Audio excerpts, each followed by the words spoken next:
Всем привет! Сегодня нас ожидает очередная постройка из радужного марафона.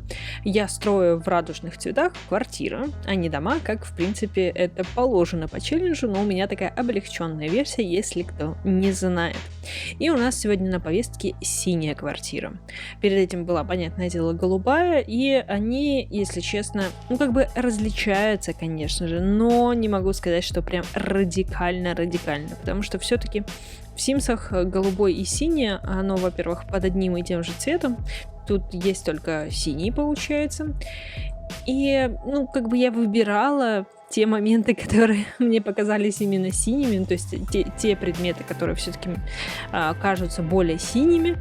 Вот, но как получилось, так получилось. То есть я все-таки старалась сделать квартиры максимально разными.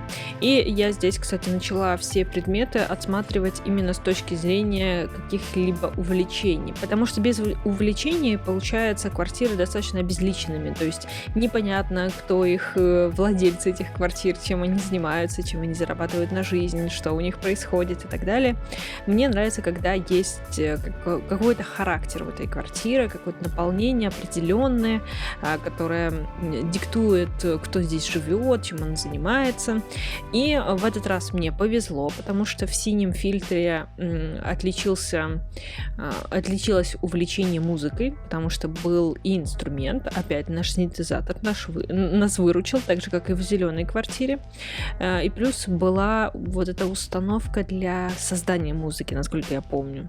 То есть там можно треки создавать, и она как раз-таки была в синем спектре, и это как раз-таки определило направление этой квартиры, наполнение этой квартиры, потому что здесь у нас живет музыкальный продюсер, который такой весь модный, современный, но достаточно закрытый, то есть у него вроде бы все есть, но у него всего одна спальня, где есть все необходимое для жизни, достаточно такой комфортненькую, плюс есть большая столовая, вроде как для большого количества людей, но по факту я так понимаю, что много людей у него нет. Вот. Но сама по себе кухня, кстати, получилась очень большой. Я так совместила ее со столовой. В принципе, квартира на самом деле большая. Мне кажется, я первый раз в этой квартире строю. Я просто искала что-то такое, что я еще не использовала. Какую квартиру я еще не строила. И вот нашла эту, выселила предыдущих жителей. То есть здесь была очень яркая такая квартирка.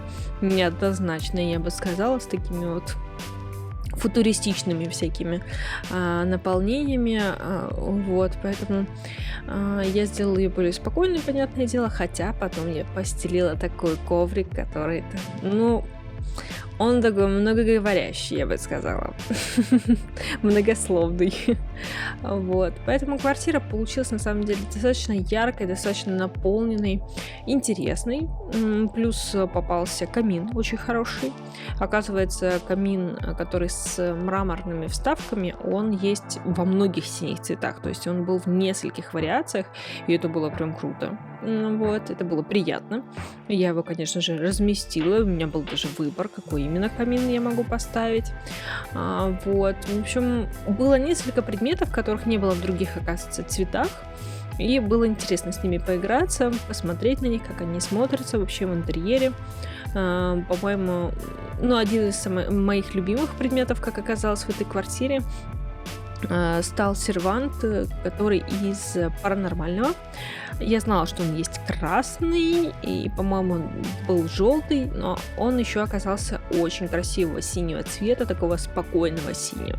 То есть я здесь использовала не темно-синий, такой, знаете, глубокий-глубокий, а именно такой спокойный, немножечко даже разбеленный синий, то есть в большинстве случаев. Потому что в прошлой квартире мне нужно было голубой, и я голубой именно такой более яркий использовала.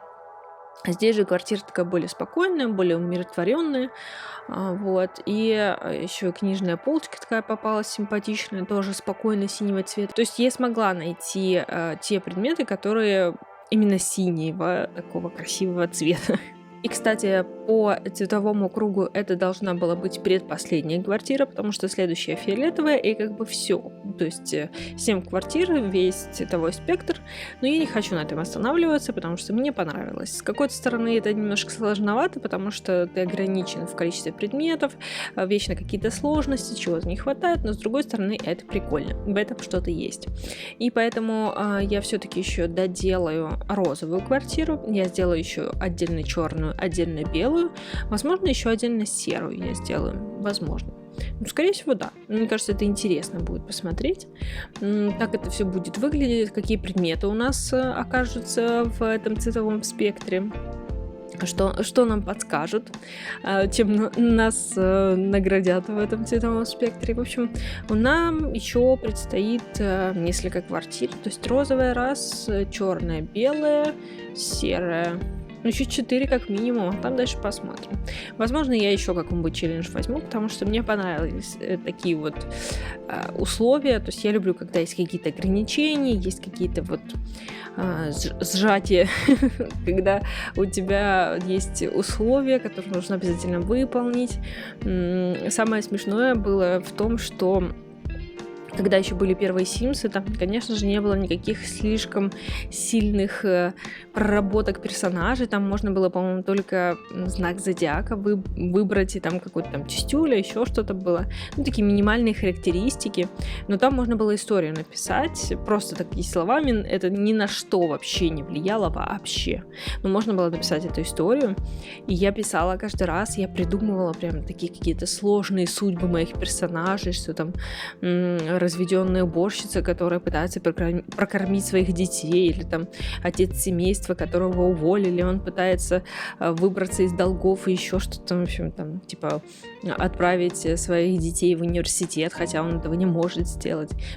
Такие, не знаю, сериальные какие-то подробности были, но я каждый раз продумывала прям вот четко, хотя, конечно, повторюсь, это вообще никак не влияло на персонажа, при том, что сейчас можно какую-то историю придумать, ну, точнее, можно создать, ответив на вопросы, и у вас уже будет не чистый персонаж, а все-таки уже с какой-то историей, и я, кстати, этим редко пользуюсь, но иногда бывает интересно, то есть как там игра посчитает нужным, важным сделать персонажа, что она ему расскажет, подарит, так сказать, на старте жизни. Вот. У меня, кстати, пару раз после таких историй была очень денежная история, ну, то есть у меня так создался персонаж, что почему-то ему досталось на старте очень много денег, это было прям неожиданно. Вот. Кстати, в этой квартире еще мне сильно понравилась ванная. Вот, кстати, с ванной всегда были проблемы в предыдущих квартирах, потому что тоже такие разношерстные какие-то предметы, они не очень сочетались друг с другом, а здесь прям вот то, что нужно, как мне кажется. То есть было достаточное количество именно синих красивых предметов, которые неплохо сочетались друг с другом. Да, раковины, конечно, немножко выбиваются из этого всего, но в целом они нормально смотрятся. Ванная красивого, глубокого синего цвета. Унитаз тоже попался. Единственное, конечно, такое, ну да, мое читерство в том плане, что я душевую кабину поставила из белого цвета. Да-да-да, я знаю, это было неправильно, но это простительно, честно. Всего один предмет. Потому что все остальные я не хотела вот эту вот кабину саму по себе. Потому что ванная такая большая, такая обширная. Вот этот мой любимый бамбук на фоне. И мне не хотелось именно кабинку делать. Прям вот такой вот квадратик этот ставить. Он мне как-то был противоречил каким-то моим внутреннему пониманию того, как должна выглядеть эта ванная. Вот, поэтому, да, этот душ я взяла из другого набора, из другого цвета. Вот, больше такого не буду делать, хотя, конечно же, буду. Что-то мне пригодится. Вот, поэтому, надеюсь, вам эта квартира понравилась. Впереди еще тоже много разных квартир, хотя, конечно же, в ближайшее время будет больше домов, потому что совсем скоро уже будет обновление, которое нам добавит пруды, водоемы, и, наконец-то, можно построить кучу всего, всяких вот таких вот домиков в деревенском стиле, с прудами можно построить вообще себе отдельный остров, окружить себя водой и отрезать от цивилизации. Вот, поэтому как бы много будет всего, и для квартир, ну, не прикольно, короче. Вот, поэтому, скорее всего, скоро будет много домов, но я не забываю про этот челлендж. Я, как вам уже перечислила, там еще будет много квартир. Ну, получается, еще и фиолетовые, значит, 5 квартир у нас еще впереди.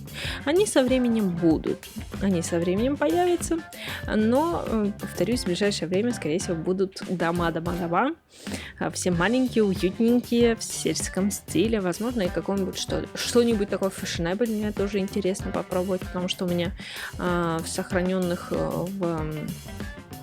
где там в Пинтересте есть еще много разных красивых домов, ну, таких вот стильных и дизайнерских, которые тоже окружены водой, и мы наконец-то сможем это сделать. Это так волнительно, честно, я очень долго... Ну, я думаю, все, конечно же, ждали воду, потому что изначально она была практически в самом начале в третьих Симсах, а тут прям пришлось немножечко подождать водички, поэтому она была такая долгожданная, эта вода. Вот, так что приятного просмотра, подписывайтесь, ставьте лайки.